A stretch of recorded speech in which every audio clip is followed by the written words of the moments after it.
revenue nila, the more na meron kang makukuhang contribution every month. Mantakin mo yan. Kumikita kayo sa pagpo-content kay Beyonce, kumikita pa kayo sa contribution ng mga reactor mo. Kaya dapat lang talaga nabigyan mo ng content ang reactor mo kasi kumikita ka sa reactor mo. Kaya wala kang pakialam kung meron kang masasaktan o may pinapalapa ka dyan. As long as meron kang matatanggap every month yan sa mga reactor mo, ha? Para dyan sa mga lanting-lanting pad mo na yan.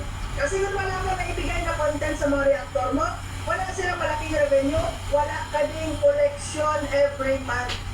Source of income mo ang mga reactor mo. Kaya sinusuplayan mo sila ng issue, sinusuplayan mo sila ng content para marami kang makukuha ang collection every month from the reactors.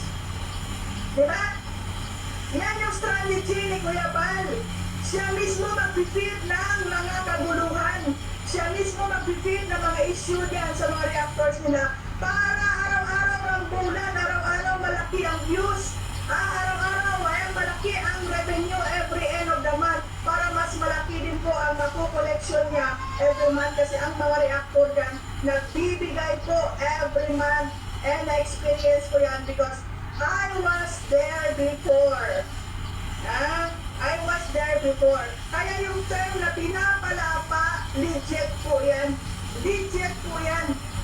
He don't care. He don't care kung sino ang lalapain yan. As long as merong mga issue. As long as araw-araw may bakbakan. As long as araw-araw mataas ang views. Para pag oras ng sahod, every 22nd of the month, pay out every 22nd of the month, malaki ang ibigay ng mga reactor yan. Yan po ang strategy ni Kuya Bal sa loob ng Kalingap. Kumita ng malaki, kumain ng masasarap dahil sa kinita ninyo sa pagre-reaction. Hindi ba naampunan ang mga anak nyo, asawa nyo, pamilya nyo doon sa kinita ninyo sa pagre-reaction? Hindi ba naampunan? Nung binili nyo ng pagkain, ng tanghalian, almusal at hapunan, hindi ba nakikikain yung pamilya nyo, yung anak nyo, yung asawa nyo? Naampunan din! Naampunan din na kung tutungusin, kayo lang ang nakaupo dyan at magre-reaksyon samantalang si Beyonce, buong pamilya niya kinopted nyo. So dapat lang na maampunan sila.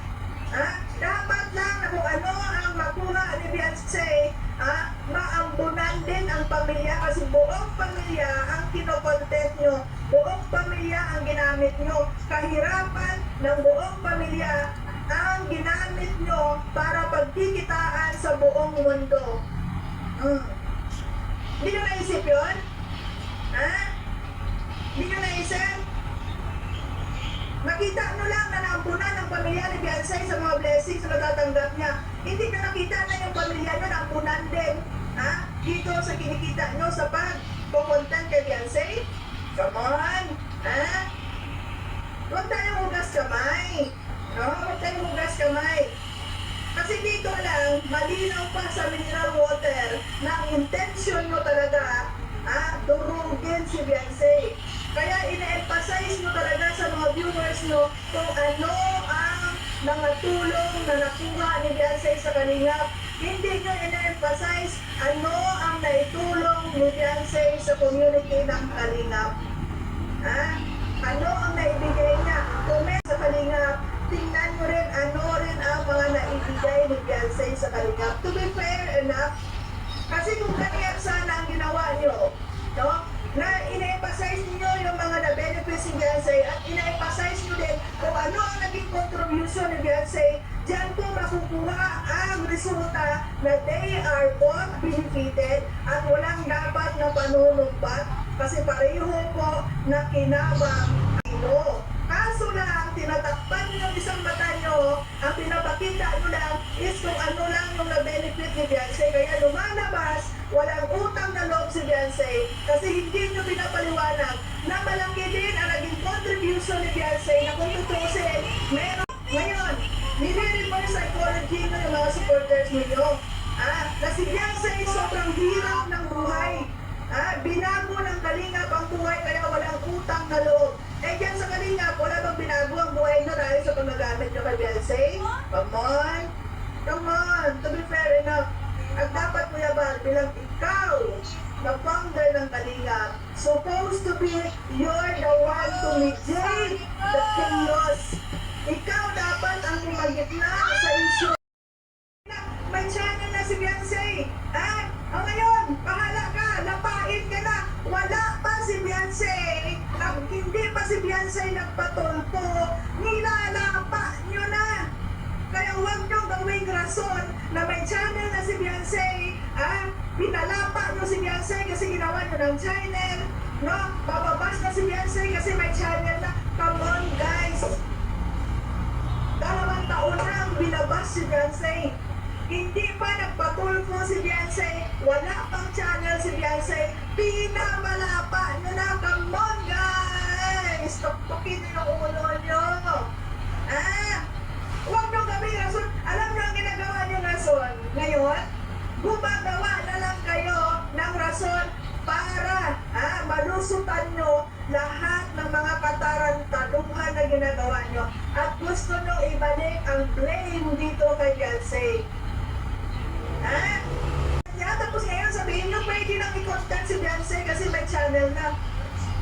2 taon nyo nang tinry nyo sa buong mundo at ginamit ang kahirapan niya para pagkikitaan. Ngayon sabihin nyo wala ng privacy. Come on! Pwede nyo lang i-content kasi nasa pagpo-content kay Beyonce. Tapos ngayon sabihin nyo pwede nyo natin i-content si Beyonce. Come on guys! Natikinig na ako sa inyo. Si Beyonce 2 years ago pa. Okay?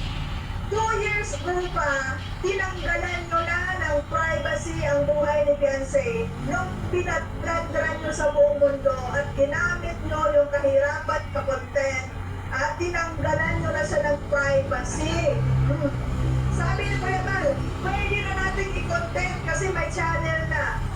Excuse me and for your information ulit, 2 years ago, kino-content nyo na si Beyonce.